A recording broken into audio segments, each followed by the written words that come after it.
प्रणाम करती हूँ। मैं नीलम मिश्रा आज आपके समक्ष लेके आई हूँ एक बहुत ही सुंदर कथा। जब भाद्रपद मास के कृष्ण पक्ष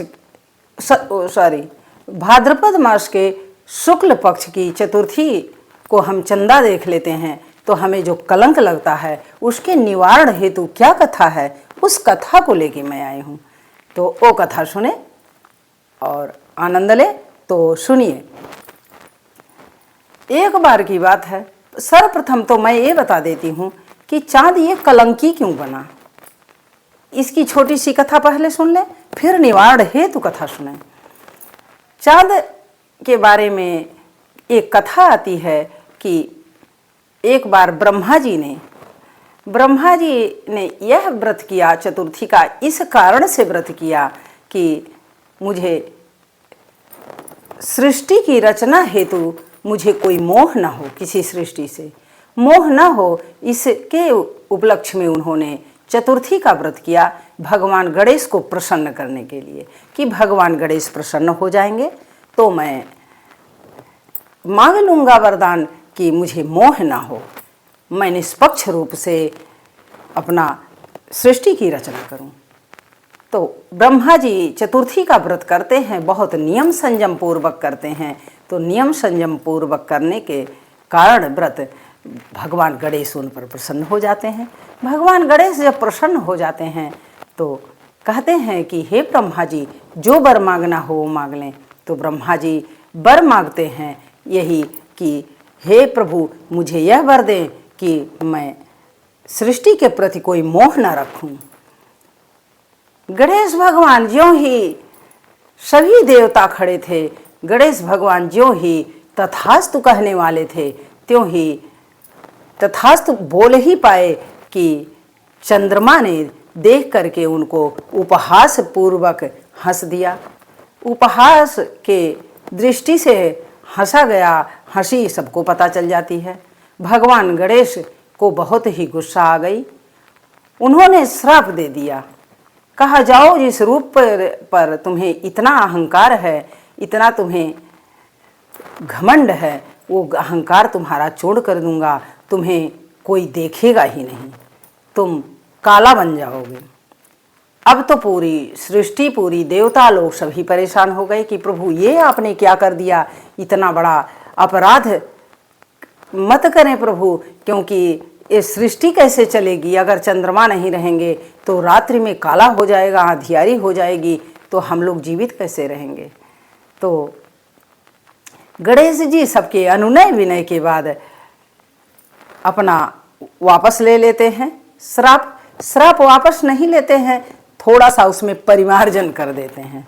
परिमार्जन यही करते हैं कि जाओ सब दिन तुम घटते बढ़ते रहोगे, तुम पूर्ण कभी नहीं हो सकते, पूर्ण तो कभी होगे नहीं, घटते बढ़ते रहोगे, किंतु इसका दंड तो मिलना ही चाहिए। जाओ चतुर्थी के दिन, भाद्रपद मास के शुक्ल पक्ष की चतुर्थी के दिन रात्रि में जो चांद देखेगा उसको बहुत बड़ा कलंक लगेगा।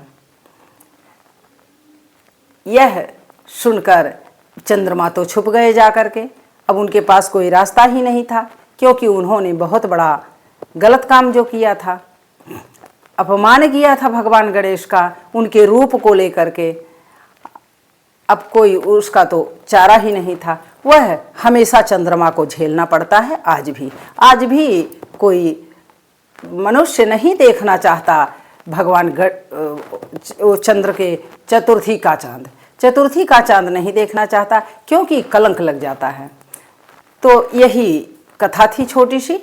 आगे ये सुने कि यह कथा किसको लगी और इस कथा को सुनने से, किस कथा को सुनने से यह कलंक दूर होता है हमारा। तो सुने। एक बार की बात है कि भगवान कृष्ण ने जरासंध के डर के मारे, जरासंध के भय से उन्होंने अपनी नगरी को समुद्र के बीचों बीच एक नगर बसाया। उस नगर का नाम आज भी आप जानते हैं कि द्वारिकापुरी है, जो समुद्र के बीचों बीच में है। समुद्र के बीचों बीच में द्वारिकापुरी थी। द्वारिकापुरी में भगवान कृष्ण रहते थे। उनके सभी वंशज रहते थे। उस द्वारिकापुरी में एक सत्रजीत नाम का यादव था। वह सूर्य भगवान का बहुत बड़ा उपासक था। भगवान सूर्य की उपासना करते करते भगवान सूर्य प्रसन्न हो गए उससे।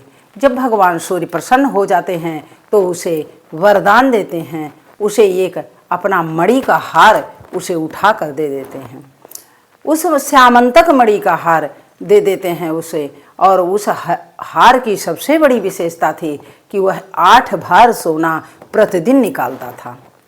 जहाँ रखा रहता था 8 भार सोना उससे गिरता था। अब तो भाई वो राजा हो गया, सबको दिखाता, पूरे राज्य में द्वारिकापुरी में घूम घूम के दिखाता, मेरे पास श्यामंतक मणि है, मेरे पास श्यामंतक मणि है। उसको अहंकार हो गया। एक बार किसी ने कहा कि यह तो भगवान कृष्ण के गले में शोभायमान होता, यह इसके किस काम का? अरे हार वगैरह तो राजा के ही गले में शोभा देता है। भगवान कृष्ण को यह बहुत ही सुंदर लगता, भगवान कृष्ण को पहनना चाहिए। भगवान कृष्ण ने भी इच्छा जाहिर कर दी कि सत्राजित मुझे इस हार को दे दो। सत्राजित ने नहीं दिया। जब नहीं दिया भगवान कृष्ण मुस्कुरा के चले गए। किंतु समय बीतने पर धीरे धीरे एक बार उसका भाई प्रसेनजित नाम था, उसका भाई ने कहा कि भैया ये हार मुझे दे दीजिए, मुझे बहुत ही प्रिय लग रहा है। उसने अपने भाई को सहर्ष वो हार दे दिया। वो हार पहन के प्रसेनजित घूमता, अपना सारे कार्य करता वही पहन के। रोज 8 बार सोना निकलता। धीरे धीरे कुछ ही समय बीता कि घोड़े पर सवार होकर प्रसेनजित जा रहा था कि किसी शेर ने उसे मार डाला और उस श्यामंतक मणि को ले लिया।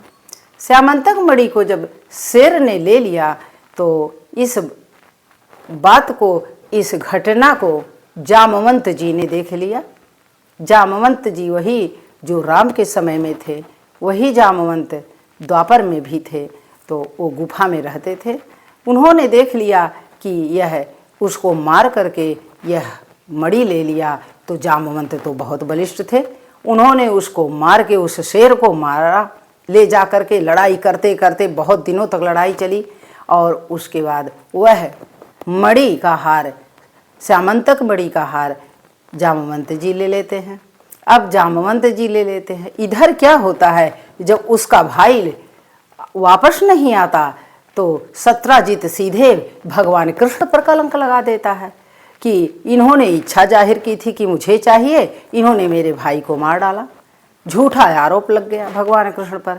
भगवान कृष्ण ने चतुर्थी का चांद जो देख लिया था, अब भगवान कृष्ण को कलंक लग गया। भगवान कृष्ण को सभी लोग कहने लगे कि सत्राजित कह रहा है कि आपने श्यामंतक मणि को चुरा लिया है। भगवान कृष्ण को बहुत दुख हुआ। उन्होंने कहा कि मैंने तो नहीं चुराया, मैं क्या करूँगा, मुझे चोरी करना थोड़ा न है, मैं चोरी करके आभूषण थोड़े पहनूंगा। नहीं मानता, वो कहता सीधे कि भगवान कृष्ण ने चुराया है और मेरे भाई को मार डाला। कृष्ण भगवान ने एक दिन सोचा इस कलंक को मैं मिटाऊं कैसे। उस कलंक को मिटाने के लिए उन्होंने सोचा कि जाऊं मैं ढूंढ के लाऊं कि वह हार किसके पास है, वह ला के दे दूं और मेरा कलंक मिट जाएगा। भगवान कृष्ण 2, 4, 10 लोगों को लेकर के साथ में जाते हैं। खोजते खोजते पता ये चलता है कि जंगल में उसको किसी शेर ने मारा था प्रसेनजित को। वह शेर का पैर का निशान देखे और पैर का निशान फिर शेर के पैर के साथ एक रीछ के पैर का निशान उन्होंने देखा और उस रीछ के पैर के निशान के हिसाब से भगवान कृष्ण खोजते खोजते खोजते खोजते वहाँ तक चले गए जहाँ तक उस रीछ का पैर का निशान था। वहाँ तक पहुँच गए, गुफा तक पहुँच गए तो भगवान कृष्ण ने कहा बहुत बड़ी गुफा है, इसमें तो सबको जाना वर्जित है। तो उन्होंने सभी अपने साथियों से कहा कि तुम लोग यहीं रुको, यहीं पे तुम लोग हमारा प्रतीक्षा करना कि मैं वापस आ जाऊंगा। अगर मैं 1 हफ्ते के अंदर वापस आ गया 7 दिनों के अंदर मैं अगर वापस आ जाता हूँ तो समझ लेना कि वापस आ जाऊँगा, अगर इससे ज़्यादा दिन लगे तो समझ लेना कि उस शत्रु ने मुझे मार डाला। उन्होंने कहा ठीक है। वो सब इंतज़ार करते रहे। 1 हफ्ता बीत गया, सप्ताह बीत गया, किंतु भगवान कृष्ण का कोई पता नहीं।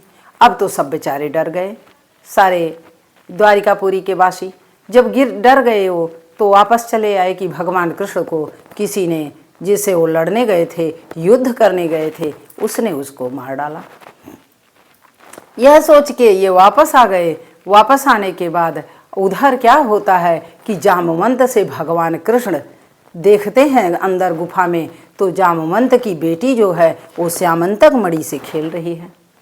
और जब उस भगवान कृष्ण ने कहा कि यह बेटा, यह श्यामंतक मणि मुझे दे दो, तो उसने कहा मैं नहीं दूंगी। और जामवंत जी आकर के तुरंत लड़ने लगे, न पूछे न जांचे कि आप कौन हो, क्यों आए हो, कुछ नहीं। उन्होंने युद्ध करना आरंभ कर दिया कि कोई मेरी इस गुफा में, मेरे इस आवास में कैसे यहाँ कदम रख दिया, कैसे किसी की हिम्मत है मेरे परिवार के बीच में आ जाए। अब जामवंत जी से जब लड़ाई आरंभ हुई, 21 दिन तक वो लड़ाई चली। इधर तो वो लोग वापस चले गए प्रतीक्षा करके, 21 दिन तक वो लड़ाई चली। 21 दिन के बाद जब न कोई कृष्ण भगवान जीतते और न जामवंत जीतते, तब जामवंत जी को याद आया कि रामचंद्र जी ने मुझे बताया था कि जब जान लो कि कोई किसी को तुम हरा नहीं पाओगे, तब जान लेना कि मैं पृथ्वी पर तुम्हारे पास आ गया हूँ। उन्हें याद आ गया जामवंत जी को कि प्रभु रामचंद्र जी ने मुझसे कहा था, कहीं ऐसा तो नहीं कि राम जी आए हैं रूप बदल के, और वो समय अब आ गया है।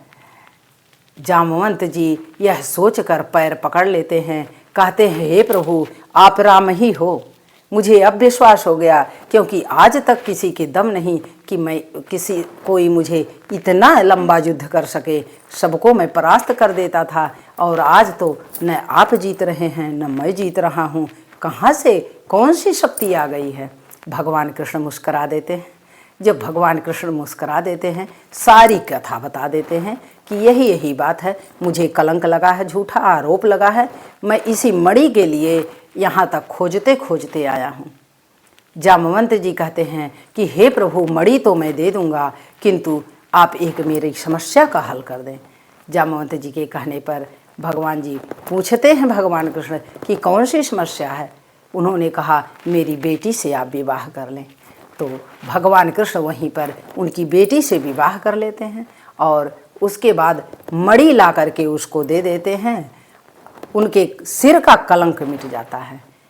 सब लोग जान जाते हैं कि भगवान कृष्ण ने नहीं चुराया।